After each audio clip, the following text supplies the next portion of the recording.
May not know that China in general is a cashless society.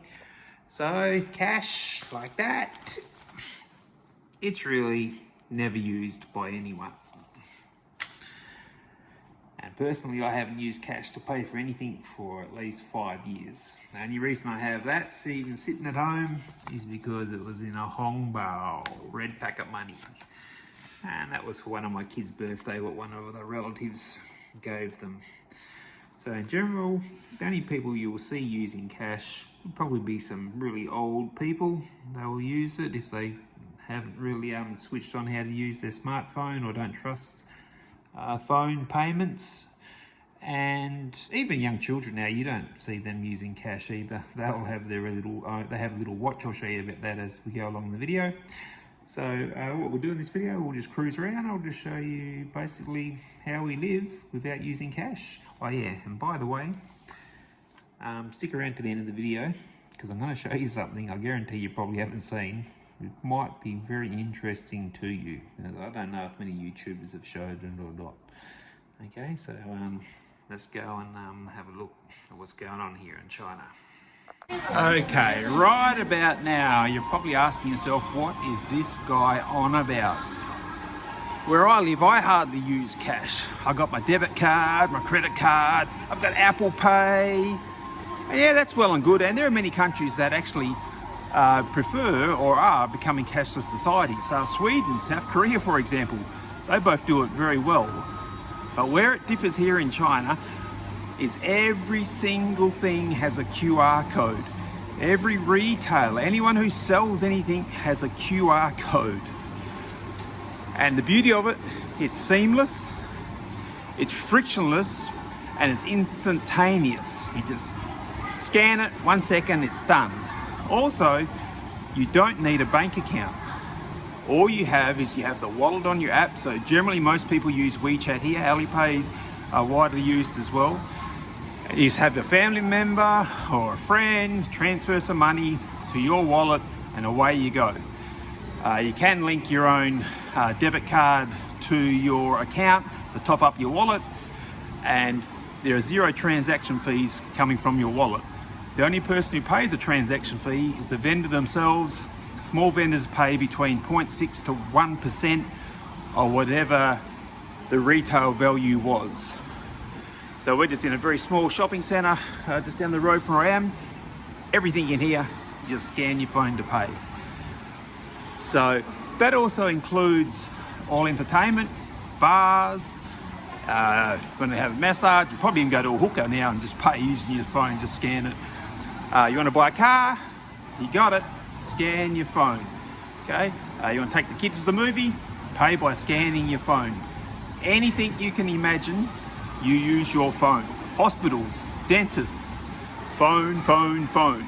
So now I've given you the basic rundown. Let's have a look how it works in reality. It's in a little shop, so I'll show you how it works. When you go somewhere, you go to pay. Now, they'll have multiple options. You can scan your phone there, you can scan your phone here, or they'll scan your phone for you with that. You want to buy a subway ticket? Scan.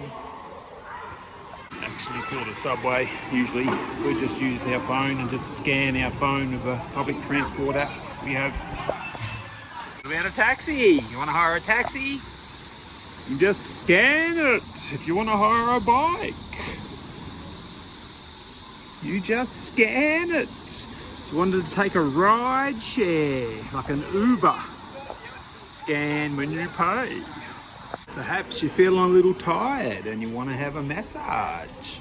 No problem, just come down, scan your phone and relax. This is just in the subway, very common. You're out and about and the weather changes, it starts to rain, you don't have an umbrella, no problem, just come here, scan your phone, take an umbrella, drop it back at a similar place when you're finished.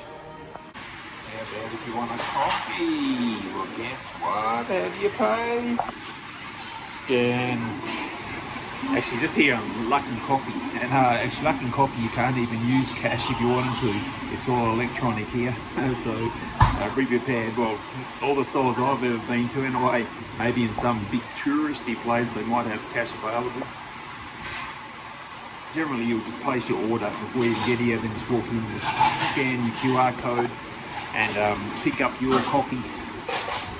And if you're in the little bakery, you want to get yourself some egg tarts because they're so delicious, well, you got it. Come here and scan.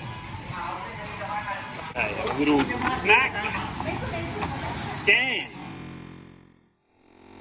Everything. Scan, scan, scan. You're in a little restaurant. Oh, you guessed it again.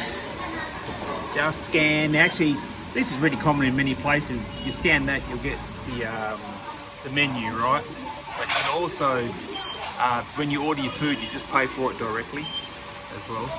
But if you look over there at the cashier, you see, scan, everything, scan, scan, scan, scan, scan, man. Be curious about, okay, you told us you use your phone for everything. Your phone is king in China. But if I'm using my phone all the time, what if it runs out of battery? Well, no problem, because we have these little portable battery banks everywhere. And how do you pay for it? Well, you guessed it. You need to scan the code. Scan the code, take your battery, walk around, charge your phone up, and when you finish, just find a similar looking one and place it back in there.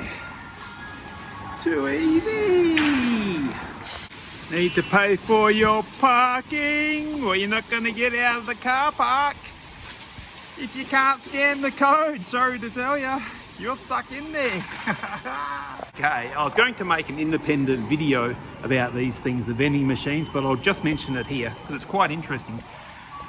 So what you do, well, the very first time you do it, because there are lots of different companies that have these machines, the very first time you need to register your telephone number that you have linked to your whatever payment account you have, WeChat or AliPay or something. That's a one-off procedure. After that's done, then all you do is, for some, you'll just come, scan the QR code, and a little menu will pop up on your phone, and you just select what you drink you want. If I wanted a green tea, I just select how many I want, and then the fridge will unlock. I just open the door, and I'll just take whatever drink I want. For some other of these vending machines, it's similar. You'll just scan the code to open the door, but you'll take your drink and then you'll just scan your drink and that will deduct it from your account. And one other type they also have is you'll scan the QR code to unlock the fridge, just open it up, take whatever item you have, and then scan that item with your phone. Now I can't show you right now because I'm obviously using my phone to film and I can't do both things at once. And how it works is there are little cameras inside the fridges, obviously, that keep track of everything. And I've never seen anyone try to rip them off, and it probably couldn't anyway, be impossible. So what would happen if you come and then you took 6 drinks but only selected one, or are supposed to take one, they'll just deduct the other 5 from your account. And I'm not sure if you'd incur another penalty for being dishonest or not. Perhaps you would, I'm not sure about that, to be honest. But this can only work if you have the type of payment systems we use. Otherwise, it's impossible to do it. So these ones, they're special because you can't even use money at all. The other thing, it's all in Chinese, so it's a little bit difficult for foreigners if you don't understand Chinese or if you don't have a very good translation. Okay, so that's it for today's video. So just keep in mind, China's a very big place and every city is slightly different, okay? If you went to a real touristy sort of zone or city, perhaps like Shanghai or Beijing, where they know many people probably don't have these sort of apps on their phone, yeah, you can probably use cash more commonly.